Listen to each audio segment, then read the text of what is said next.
nous allons honorer l'homme de Dieu et se mettre debout pour son ministère et ce qu'il fait pour le Seigneur, afin qu'il nous partage avec nous un témoignage de ce que Dieu est pour lui et surtout ce que représente pour lui cette nouvelle naissance de Jésus-Christ. Amen. Amen. Gloire à Dieu. Oh my God, c'est tellement un plaisir d'être ici, de voir cette famille que Dieu nous a donnée. Nous sommes de cette famille, c'est une très belle famille. Amen. Et ça fait quelques années que nous sommes avec Pasteur Laure et son équipe. Je pense probablement 4 ans que nous sommes en relation. Il y a des fois des relations qui partent. Amen. Puis, jusqu'à présent, nous sommes ensemble et je prie le Seigneur, je remercie le Seigneur pour vous. Vous êtes une grande bénédiction dans nos vies. Très touché par les jeunes qui ont témoigné tantôt. Vraiment, c'est extraordinaire ce qu'ils ont dit. Comment le Seigneur agit dans nos vies. Vous savez, à chaque fois que je viens ici à cette église, Dieu me parle pour vous. Il y a toujours une parole pour moi à chaque fois. Aujourd'hui, ce qu'il me dit, vous avez l'onction, vous avez la puissance, vous avez tout. Vous savez, des fois, on a beaucoup de choses, on ne sait pas. Des fois, on a beaucoup de choses, on ne sait pas ce qu'on a. Parce qu'on regarde les autres. C'est vrai, je vous le dis. Même mes enfants, des fois, ils ne savent même pas ce qu'ils ont. On regarde les autres. Le Seigneur vous dit, ici, vous avez tout. Vous avez la présence de Dieu. Vous avez la présence de Dieu. Mais c'est quoi le plus que vous voulez? Moi, je n'arrive pas à comprendre les gens qui sont de la présence de Dieu. Ils sont malheureux. Mais je ne comprends pas. Tu as Jésus, le Saint-Esprit, tu es malheureux. Non, je veux comprendre, mais c'est quoi que ça prend de plus? Non, je vous le dis là, c'est pas, je pose une question là, c'est pas juste. Je pose la question, c'est quoi que tu veux de plus? Non, c'est vrai là, c'est une question que je pose. Vous avez la présence de Dieu. Amen. Oh my God, je vous le dis là, la présence de Dieu. Vous savez, même Jésus dit, les rois, Jésus dit, même les rois ont voulu avoir ce que vous avez. Imaginez-vous Biden là, qui a la présence de Dieu autour de lui là, dans son bureau. Imaginez ça un peu là. Des fois vous avez des choses, vous ne savez même pas ce que vous avez. Et moi j'honore. J'honore cette église, je vous honore. Là, je vous dis là, j'étais ici là, la présence de Dieu ici. Moi j'honore la présence de Dieu. Des fois on regardait, c'est pas une grosse église là. My God, mais Dieu est là. Je vous dis, les humains sont bizarres. On veut regarder une grosse église. L'église qui va impacter ma vie, c'est une petite église tout petite comme ça. Je vous le dis là. Moi, parce que moi, je suis habitué des grandes églises. Je suis né à l'église. Toute ma vie, c'est. Mais l'église qui a impacté ma vie de plus là, petite église comme ça, ça vous surprend. Je suis rentré avec une petite porte comme ça, je suis rentré. Oh my God, cette église-là, une église Pentecôte, j'arrivais comme ça là. Je vous le dis. Vous avez tout. Vous avez la présence de Dieu. Alléluia. Si quelqu'un a Jésus, il n'est pas heureux, tu ne serais jamais heureux. Parce qu'au ciel, parce que les gens s'inquiètent beaucoup des choses, c'est ça leur problème. Ils sont en train de prier, ils s'inquiètent des choses. Mais au ciel, tout sera donné au ciel. Maintenant, c'est quoi tu vas te dire? Oh my God. Mais au ciel, à quoi tu vas penser? Je vous le dis. Je vous le dis. Dès que tu sens la présence de Dieu, tu dois être heureux. Alléluia. Et c'est la raison pour laquelle on cherche Dieu tout le temps, parce que moi, je veux être heureux, moi. Moi, ce qui m'intéresse, c'est la présence de Dieu, je vous le dis. Amen. Ce qui m'a toujours intéressé, c'est la vie. Amen. Moi, je n'ai jamais été intéressé par la richesse. Là. Moi, je ne suis pas un homme pauvre. Là. Dieu m'a béni, mais c'est pour ça que je ne voulais pas ça au départ. Ce que je voulais vraiment, c'est la vie. Amen. Et quand je vois les églises qui n'ont pas de vie, moi, je ne reste pas. Je veux la vie. Je suis revenu à Jésus pour la vie. Amen. Et donc, Jésus est ici, la vie est ici, nous sommes heureux. Alléluia. Il a parlé des choses que moi, je vais parler. C'est vrai. Saint-Esprit. Parce qu'elle a parlé de la prière. Et c'est ça le témoignage. Mon témoignage, il y a la vie de Louis Armand avec la prière et sans la prière. C'est ça ma vie. Mon témoignage aujourd'hui, les amis, il y a un Louis Armand Paulin avec la prière et un Louis Armand Paulin sans la prière. Et ça paraît. Vous savez, quand Moïse, il se battait, le peuple d'Israël se battait contre Amalek. Quand il baissait, quand il levait la main, il gagnait contre eux.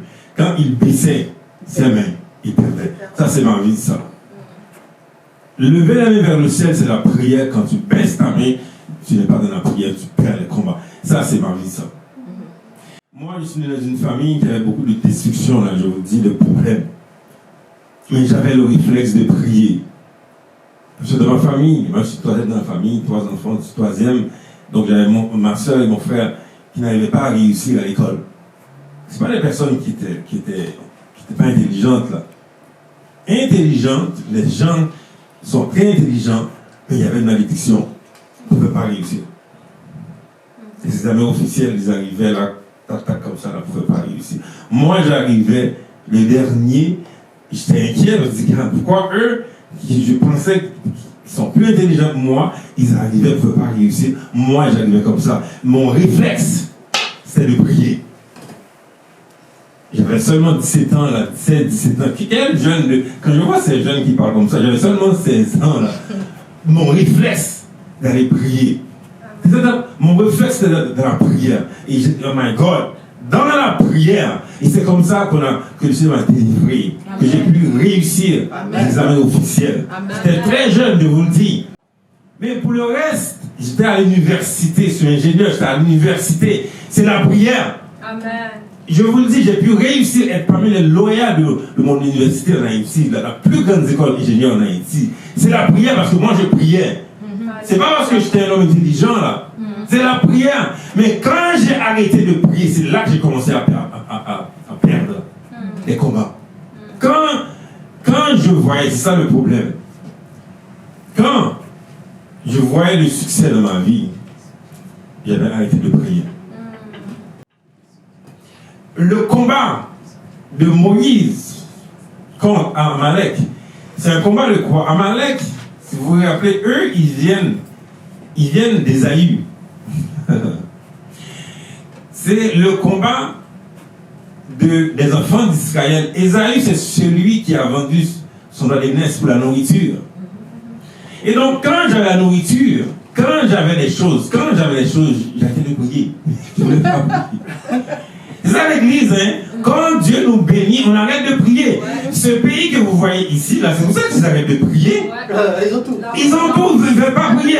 Donc le combat de Moïse contre Amalek, c'est un combat qui est très significatif dans la vie des chrétiens, parce que les gens, quand on commence à voir des choses, on arrête de prier. C'était moi, ça. Oh, ma God, j'avais des choses. Bien, t'as la maison, t'as des enfants, t'as rien à faire. Le travail, moi, je ne voulais pas prier. Non, je ne voulais pas prier. Moi, je n'ai pas le temps pour ça. Mais oui, dans l'église, de quoi tu parles? J'ai pas le temps. J'ai un match de hockey à regarder, là. De quoi tu parles? C'est ça le problème. J'ai commencé à perdre le combat. Et Satan, il y a des gens aujourd'hui, là. Il y a des personnes qui étaient à l'église. Comment se fait-il que tu es à l'église, là, mais quand tu as un emploi, tu n'as pas le temps pour prier? Tu n'as pas le temps pour chercher. C'est là que tu commences à perdre. Ça, c'est mon témoignage, ça. J'ai perdu des combats à cause des choses. À cause des choses que j'avais. Pour moi, c'est le succès. Mais oui, je me rappelais, j'étais pauvre, j'avais tellement de problèmes. Maintenant, je commence à avoir des choses. Ça ne m'intéresse pas, Dieu. Ça ne m'intéresse pas de prier. Ça ne m'intéresse pas de prier. Et j'ai perdu tellement de combats. J'ai passé 14 ans dans le désert spirituel. J'étais à l'église, là. Ah, vous voyez, j'étais à l'église. Quand je vois les gens à l'église, là, arrête de parler comme ça. Quand je vois les chrétiens à l'église, aucune puissance, là, ça me dit quelque chose. Là. J'étais comme ça à l'église, là, je parlais, là, aucune puissance. Satan faisait ce qu'il faisait. Si vous voulez avec moi, parce que moi, je n'étais pas un homme sérieux à l'église, là, j'étais comme ça, là, je regardais les gens comme ça. Aucune puissance, aucune onction. 14 ans. J'avais pas perdu la foi, là, j'avais encore la foi. Mais aucune puissance. Et c'est ça le problème. La prière. La prière. Et je vous dis, en 2023, c'est ça que Dieu avait montré dès le début de l'année, en 2023, parce que Dieu me parle chaque début de l'année, il monte, qu'est-ce qui va arriver. En 2023, est-ce que Dieu, la parole que j'avais reçue, c'est la parole de l'intimité. J'avais reçu la parole de l'intimité. J'avais reçu la parole que Dieu va envoyer des personnes. Que Dieu va envoyer des hommes de Dieu. Je ne les connaissais pas, je n'avais aucune idée. Et Dieu a permis, en 2023, que j'ai pu voyager 3 fois. 2 fois aux États-Unis, j'étais à Atlanta. J'étais aussi au Texas. Calgary aussi. Le Seigneur a permis que j'ai pu voyager. Et c'est là que j'ai fait les connexions. Vous savez ce que Dieu a fait en 2023 pour moi? C'est des choses, moi je ne pensais pas que ça allait arriver. Là. Que à la fin de l'année, récemment, on m'a appelé, on me dit que moi là, que je vais diriger un groupe de prière d'environ 90 pasteurs. Moi, je vais diriger ça. Alléluia. La prière. Alléluia. Dieu me rappelle que ma vie, c'est la prière. Amen. Dieu te donne ce qui va te donner la victoire dans ta vie. Alléluia. Moi, ce qu'il m'a donné, c'est la prière. Je ne sais pas ce qu'il m'a donné. Moi, c'est la prière. Donc, si j'arrête de prier, je vais perdre. Je vous dis, si j'arrête de prier, je vais perdre. Moi, je suis un homme de prière. Dans mon travail, je suis un homme de prière. Quand les choses arrivent, moi, je prie. C'est la prière, les amis. Je vous le dis. C'est la prière. Parce que les gens ne font pas d'association entre la prière et la victoire. C'est ça le problème. Moi, c'est ça. J'ai lu un livre en 2013. Power Through Prayer. Un livre en anglais. Quand j'ai lu ce livre, my God, j'ai dit, je veux être comme ça. Je veux être un homme puissant. Ça a commencé comme ça. J'ai dit, je veux être un homme puissant de la prière. C'est là que ça a commencé. Ça fait presque 10 ans que je suis en train de prier tout le temps. Moi, je suis un homme qui prie tout le temps. Et c'est ça maintenant, dans la prière. Qu'est-ce que Dieu fait dans la prière? Dieu fait 3 choses dans la prière. Je vais vous dire rapidement. Dans la prière, j'ai le discernement. Amen. Amen. Tu vois, il y a beaucoup de chrétiens qui n'ont pas le discernement. L'eau n'avait pas le discernement. Imagine-toi l'eau. Un homme qui a reçu la grâce de Dieu. Il voyait des anges, 2 personnes, 2 anges sont entrés chez lui. Il ne voyait même pas que c'était des hommes de Dieu. Il ne voyait pas. Aucun discernement. Il voulait livrer ses filles à des hommes pervers. Vous voyez un peu. Aucun discernement. Vous voyez. Quand tu es dans la présence de Dieu, quand tu pries, tes yeux sont ouverts. Tu vois. Tu as un discernement. Beaucoup de chrétiens aujourd'hui n'ont pas de discernement. Ils ne voient absolument rien. Satan vient, il détruit leur famille. Ils ne voient pas. Dieu, dans la prière, ouvre mes yeux. Je vois. Alléluia. Deuxième chose, dans la prière que Dieu a fait pour moi, je fais sa volonté. Amen. Vous savez, ça là, mes amis, la volonté de Dieu, là, quand on parle de ça, là, il y a beaucoup de chrétiens qui vont frémir. Parce que la Bible, c'est un livre qui raconte ce que Dieu veut. C'est ça la Bible. Moi, je dis, Seigneur, je veux rentrer dans ton histoire. Je veux faire ce que toi tu veux. Pour que ton nom soit dans le livre de vie. Pour que ton nom soit dans ce livre, tu dois faire sa volonté. Il me ramène dans Genèse, il me ramène dans Exode, il me ramène dans Genèse pour comprendre qu'il y avait beaucoup de personnes. Mais il a choisi Abraham. Même ce même Lot. Lot était avec Abraham, Lot a quitté Abraham, mais Lot est passé. Il n'est pas dans l'histoire. Et donc, quand tu fais sa volonté, tu rentres dans l'histoire de Dieu. Alléluia. Il veut que toi, que tu rentres dans son histoire. C'est Dieu insiste beaucoup sur sa volonté. Pourquoi? Il veut que tu fasses partie de son histoire. Amen. Et donc, la Bible, c'est un livre qui raconte l'histoire de Dieu. Amen. Il dit, Seigneur, mais je veux faire ta volonté. Avant, je voulais faire la volonté. Mes choses. J'avais tellement de choses. On est occupé à faire notre volonté, non? On veut même que Dieu fasse nos volontés. Non. Seigneur, mais fais-moi, bénis-moi. Je veux que tu fasses ma volonté. Mais ce que Dieu veut faire sa volonté. Je veux que ta vie soit sa volonté. Amen. Pourquoi? Parce que tu vas réussir en faisant sa volonté. Amen. Je vous le dis. Amen. Tu fais partie de son histoire. Amen. Je veux faire partie de son histoire, moi. Parce que pourquoi il m'a envoyé pour être né dans ce pays, pour être né en Haïti, telle année dans cette famille, pour avoir ces expériences-là, pour avoir ce père, cette mère, pour avoir tout ça. Mais Dieu a une histoire à raconter, les amis. J'aurais pu être né en 1800, j'aurais pu être né en 1700. Pourquoi il a fait que je sois né dans cette famille, dans ce temps qu'on voit ici dans ce pays? Parce que Dieu veut que mon histoire, que je fasse partie de son histoire. Amen. Et c'est ça, les amis, quand tu fais sa volonté. Amen. Deuxième point que j'ai dit, la volonté de Dieu. Troisième point dans l'intimité, dans la prière, c'est que tu deviens un témoin puissant. Alléluia. Tu deviens un homme puissant, une femme puissante. Amen. Je suis fatigué de voir des chrétiens puissants comme ça, tout en train de se plaindre. Je suis fatigué de voir des chrétiens oppressés par Satan. Moi, je l'étais. Je suis fatigué de voir des hommes de Dieu complètement enchaînés par Satan.